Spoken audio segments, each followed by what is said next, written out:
Bonjour, voici la résolution du deuxième quiz sur les résolutions d'équations de fonctions trigonométriques. La première question était la suivante. On voulait résoudre la fonction cos sur l'intervalle 2π à 10π. La première étape, c'est de diviser par 8, donc ça nous donne moins 1/2. On va faire arc cos, donc ça va donner arc cos de moins 1/2.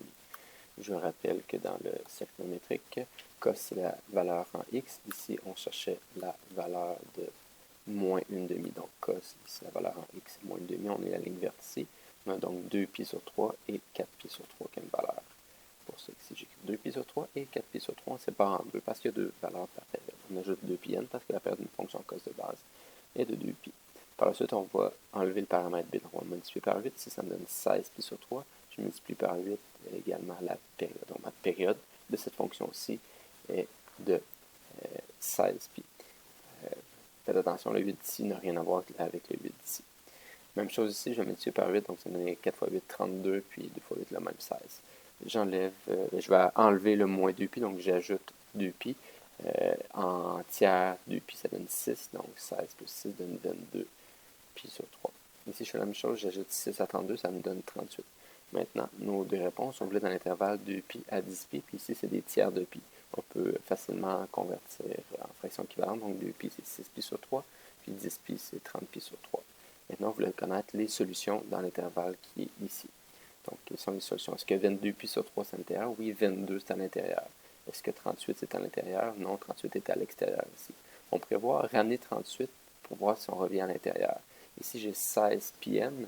Donc, si j'enlève une période en π sur 3, ça donne moins 48. Donc, si j'ai 38 π sur 3 moins 48 π sur 3, ça donne moins 10 π sur 3. Je ne serai pas non plus dans l'intervalle. Donc, la valeur qui est ici va être après et avant l'intervalle. Si on vient voir dans notre graphique ici, les réponses que j'ai trouvées, c'est 22π sur 3 et 38π sur 3. Je rappelle que nous, on voulait dans l'intervalle 2π à 10π. Donc, 2π est ici, 10π est ici. Donc, entre la ligne qui est ici et la ligne qui aurait ici, entre le maximum en fait et le minimum, il y a une seule valeur à 22π sur 3. Pour la deuxième, on avait une fonction tangente.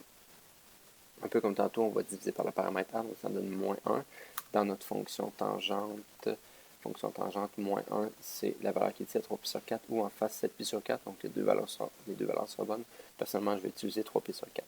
Si vous faites un calcul à la calculatrice va vous donner moins π sur 4, parce qu'elle prend toujours la réponse la plus proche ici de 0, donc moins π sur 4, c'est plus près.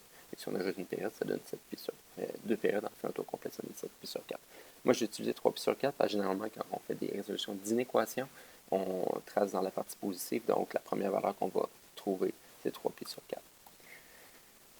Donc, ici, 3π sur 4 plus πn, parce que la période d'une fonction tangente, c'est π. Je vais multiplier par 5, donc ça donne 15π sur 4 et 5πn. Ici, je vais enlever 5π. Petite remarque, le h, c'est la période, donc même si j'enlève 5 ici, ça me donne la valeur qui est là, mais je pourrais rajouter une période puis revenir à cette valeur-ci. Donc, lorsque le h est égal à une période, c'est intéressant, on peut juste enlever le h sans problème. Même chose, c'est égal à 2, 3 ou 4 périodes, tant que ça soit une partie entière de période. Peu importe, qu'on arrive à 15π sur 4 plus 5πn ou moins 5π sur 4, on va demander les valeurs entre moins 2π et 4π. Donc ici, j'ai fait un peu comme tantôt, moins 2π et 4π, je mets 100π sur 4, donc moins 2, ça devient moins 8π sur 4 et bien π sur 4. Moins 5π sur 4, c'est bien à l'intérieur, il n'y a pas de problème, donc c'est une des réponses. La prochaine valeur, j'ajoute une période, 5π, je mets ça encore, ça fait 20π sur 4, donc si je fais moins 5 plus 20, ça me donne 15. 15, c'est bien à l'intérieur. La prochaine serait à 35, donc sera à l'extérieur. Puis l'autre, juste avant, c'est à moins 25, donc sera à l'extérieur. Donc ici, il y avait deux réponses. Si je viens voir dans une fonction ici, on voulait avoir les valeurs entre moins 2π et 4π. Donc, moins 2π, je suis quelque part ici. 4π, je suis quelque part ici. Donc, les deux valeurs sont les deux valeurs. Ici, à 5π sur 4, puis à 15π sur 4, on peut l'afficher directement. 15π sur 4 avec la légende comme ceci. Puis, on voulait x est égal à, on avait dit moins 2π. Donc, x égale moins 2π. Donc, c'est la valeur qui est ici. Donc, je vais être à droite de ceci. Puis, je vais être x est égal à 4π, si je me souviens bien. Donc, on est juste pour dire à l'intérieur. Pourquoi je savais qu'on était à l'intérieur? On l'a vu tantôt. On voulait être à l'intérieur de 20π sur 4, puis ici, on était à 15π sur 4. Pour la dernière question, on avait une fonction sinus. avec plein de racines qui faisaient peur un petit peu, mais ça se gère très très bien. Premièrement, on va diviser par le paramètre A. Il n'y a jamais de H, il n'y a jamais de K, excusez-moi, ça arrive là. Donc, s'il y avait eu un K, on aurait enlevé le K. Par la suite, qu'est-ce qu'on fait? On divise par le A. Donc, j'ai moins racine carrée de 2 divisé par racine carrée de 8. Comme les deux termes ont des racines, je peux simplement mettre grande racine de 1 huitième, de 2 huitièmes ou racine de 1 quart. Racine de 1 quart, la racine carrée de 1 c'est 1, puis la racine carrée de 4 c'est 2. Donc, ça me donne ceci. Maintenant, qu'est-ce que je fais avec ça?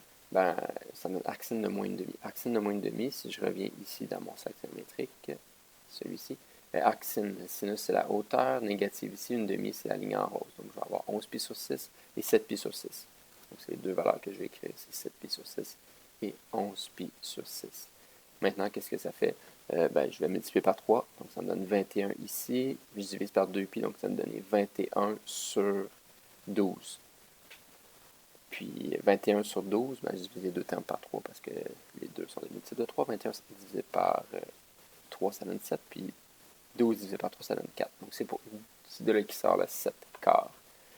Par la suite, je vais multiplier également la période. Donc, divisé par 2 pi, c'est cool, ça simplifie. Donc la période devient simplement 3. Par la suite, j'ajoute une demi. Une demi, c'est 2 quarts, donc 7 plus 2, ça donne 9 quarts. De l'autre côté, je fais le même calcul. Ici, je fais x3, ça fait 33 douzièmes. Je divise par 3, donc 33 divisé par 3, ça fait 11. 12 divisé par 3, ça fait 4. Donc, ça donne 11 quarts. J'ajoute 2 quarts, ça me donne 13 quarts. Maintenant, je voulais les valeurs entre 1 et 3. 9 quarts, ça c'est 2,25, donc c'est bien dans mon intervalle entre 1 et 3. Dans ce cas, 13 quarts, 12 quarts, ça fait 3, donc ça c'est 3,25. 3,25, c'est à l'extérieur. Maintenant, on pourrait aller voir si on recule d'une période ici. 3, ben ici, on peut le prendre en notation décimale. Là, vous aimez bien ça, généralement. 3,25 moins 3, ça fait 0,25. Je suis à l'extérieur. Donc, c'est pour ça qu'il y a seulement la réponse